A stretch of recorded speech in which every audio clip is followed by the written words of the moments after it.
फातिमा, तुम जानती हो रमजान कितना खास महीना है।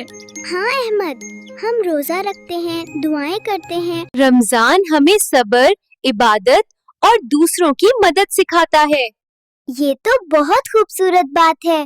कल मेरे अब्बू एतिकाफ में बैठेंगे। वाह, एतिकाफ क्या होता है? एतिकाफ में लोग मस्जिद में कुछ दिन इबादत करते हैं, नमाजें पढ़ते हैं और कुरान पढ़ते हैं। हम भी एतिकाफ के दौरान कुछ मदद कर सकते हैं। हाँ, हम अब्बू को सहरी देने जाएंगे और शाम को अफ्तारी पहुंचाएंगे।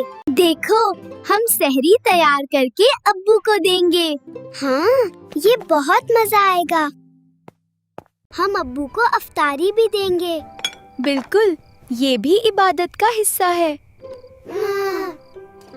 एतिकाफ की सबसे बड़ी अहमियत क्या है? एतिकाफ में इंसान दिल से अल्लाह की इबादत करता है और रमजान की बरकत। रमजान के बाद तो ईद आती है। हाँ, ईद में सब खुशियाँ मनाते हैं, नए कपड़े पहनते हैं और दोस्तों से मिलते हैं। मैं बहुत खुश हूँ कि रमजान भी खास है और ईद भी। बिल्कुल, रमजान हमें इबादत और सब्र सिखाता है और ईद हमें खुशी और शुक्रगुजारी का सबक देती है।